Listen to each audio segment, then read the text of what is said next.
Welcome to Above the Treeline Canyon Commentary. This is episode 5. We're going to talk about AI's role in Above the Treeline and in treeline summits, what it is, what it isn't, and how it helps me run my business. Let's get into it.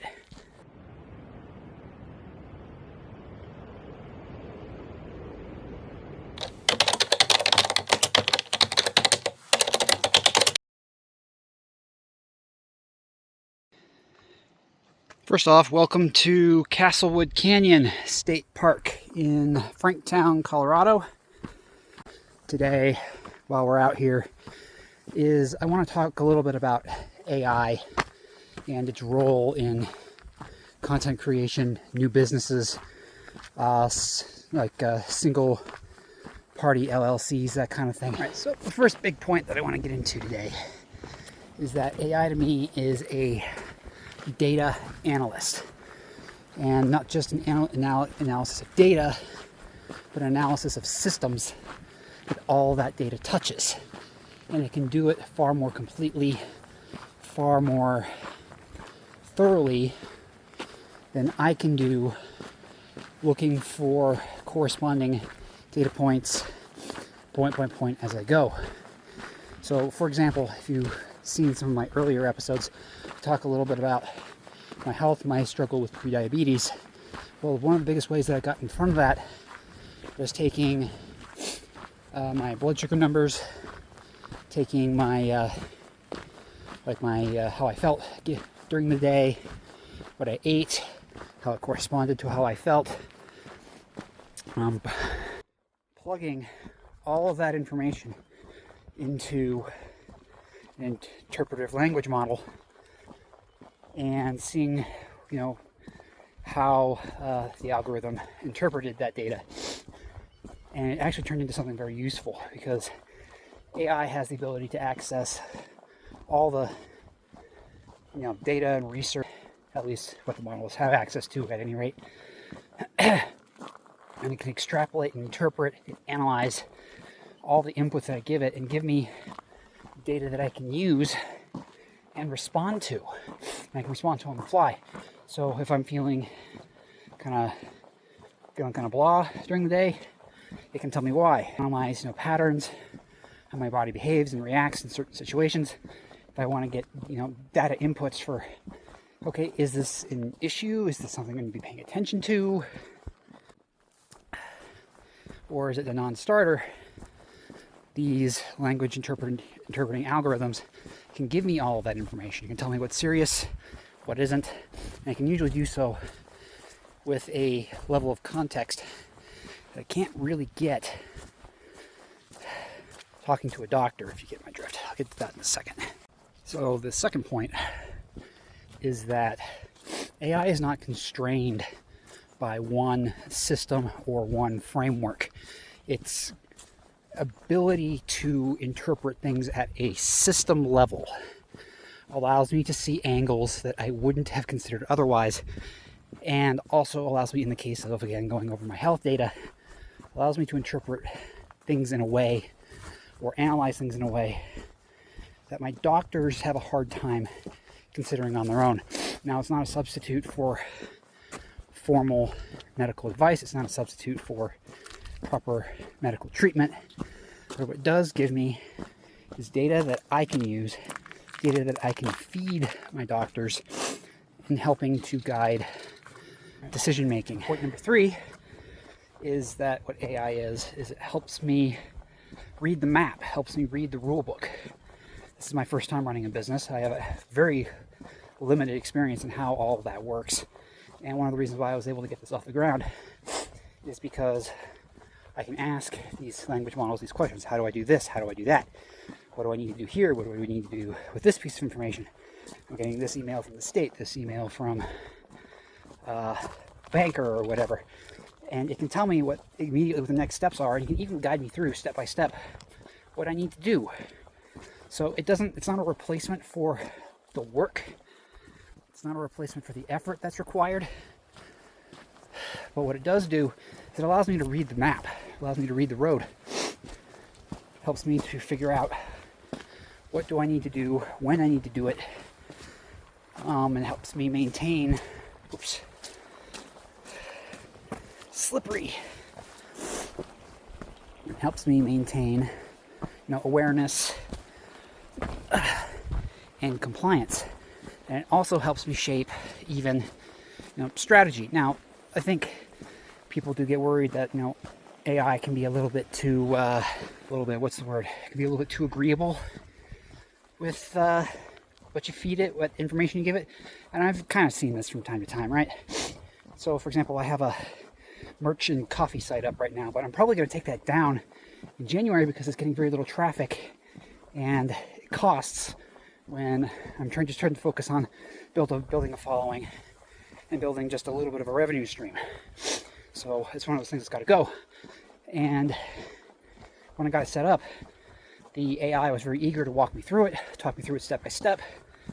And then when I pivoted to saying, I don't think this is the best choice right now, probably was a bit too aggressive in getting this off the ground, it turned around and basically said, oh yeah, that's a great idea. Here's how to shut it down, this, that, and the other thing. It didn't try to rationalize it one way or the other. It just agreed with my already foregone conclusion. This is how I was going to approach the situation. So yeah, that's one bit of caution, is that you need to keep in mind that AI is not absolutely correct 100% of the time. And in a lot of ways, yeah, by default, sometimes it's going to agree with what you say. It's not necessarily a bad thing. It's just you have to be smart and aware of this is how it's going to behave. So it comes down to the quality of the information that you give it. You need that information to be better input equals output. If you give it good instructions, it'll give you a good result. This is why, at least myself, I'm very prone to giving it a lot of information. So there's very little room for ambiguity or doubt about what I was intending to say or what I intended the job to be. All right, so we talked a little bit about what AI is and how it helps me, but let's talk about what it's not. AI is not... Oh, look at this. Look at the little stream.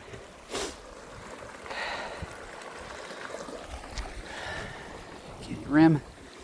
More trails. Anyway, so we're coming up here on a great example of this. I'll try to keep this running for a couple more minutes. But what AI is not is it's not a substitute for decision making, and it's not a substitute for accepting the level of risk. So, like for example, here we're coming up on a fork in a trail, and I have the ability to decide, or I could tell the AI, which way should I go? Should I go up that way, up to that, it's a broken dam up there, or should I go this way, which kind of goes up and crusts that mesa, that butte up here, and there's a bunch of trails that go up the ridge on the other side here. I think there's even a trail that goes up on that ridge line, on that mesa, up there in the distance. I already know which way I'm going to go, but I could feed, depending on how I input decisions to AI, it could tell me that, yeah, the best way to go is that way, or the best way to go is that way. I already know which way I want to go. And ultimately, again, the agency, the decision, the level of risk is up to me.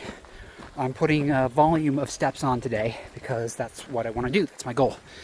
And I don't need the AI to tell me which route is the best for that. It may say, because it knows, like based on its history with me, is that I tend to be, thorough, a little bit cautious maybe. So it says, like, you don't need the 15,000 steps today. Just go get your view, take some photos, get some shorts, go home. And I'm like, you know what? I feel like pushing myself a little bit. I feel like getting a few more miles than I normally would, or a couple more miles than I normally would. Ultimately, the level of risk is ultimately up to me. The path I want to take is ultimately up to me. So AI is really good at laying out, just basically laying out all the information, help me frame or structure an episode. But ultimately, it's not responsible for what is said. Ultimately, that's up to me. It doesn't trim or cut video, or at least I'm not asking it to right now. I'm not asking it to churn out dozens of fake nature videos or photos or scripts. That's not what I'm asking it to do. I don't need it to do that. It can help me polish what I'm saying, because it can do that kind of tone editing a lot faster than I can. Again, I'm a one-man shop. I'm doing this. So Facebook, YouTube, Patreon, how all these things work. But it can't make me actually, I have to put in the work, bottom line. So I understand that people are concerned that AI is going to replace content creation. It's going to replace authenticity. It's going to even possibly take a lot of administrative jobs, because it can do a lot of simple tasks a lot faster than a human can. The nice thing about being human is we have the ability to adapt.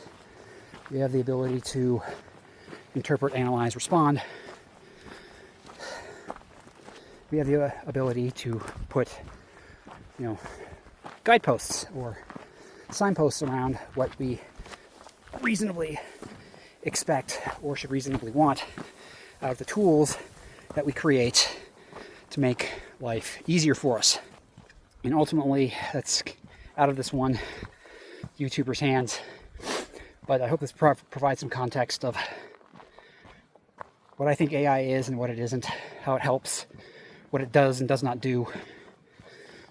And I'm not here to say that AI is going to be the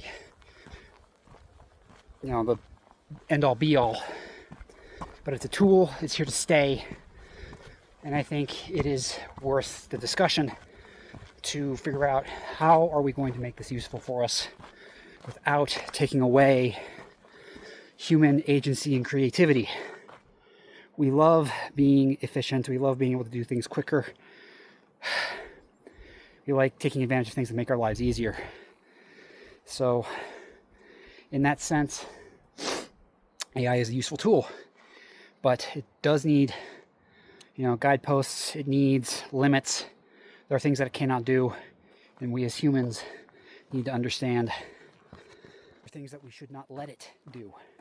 It is not a substitute for human decision making, period. It is not a substitute for careful oversight and automation. Human factor is a very real thing. It's actually a science on its own.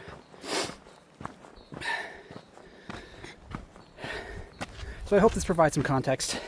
This to churn out content. I'm not going to use it to push out a bunch of fake stuff that nobody really cares or wants to see. I care about authenticity. I care about the terrain under my feet, the steps that I'm walking. But I would be remiss if I didn't take advantage of tools that didn't help me do the job a little more efficiently. Help me refine my voice, if you were. Help me structure what I want to say. I think a disclaimer that I think is worth adding here is that, again, this is just one person's understanding about how these tools are used and how I use them in the context of this channel and my business. That is not to say that other companies or persons or engineers are or are not creating automation, things that run and process in the background without any kind of human input. If you don't have an input and the algorithm doesn't work. And so I'm not here to talk about, if you want to call them conspiracy, or if you want to call them Skynet coming online, that kind of thing. That's not what this is about. This is just about, for the time being, this is a tool that I use, how I use it, and how to use it effectively as a tool versus letting it do all the hard work for me. Again, this has been Above the Treeline Canyon Commentary. I'll see you on the summit.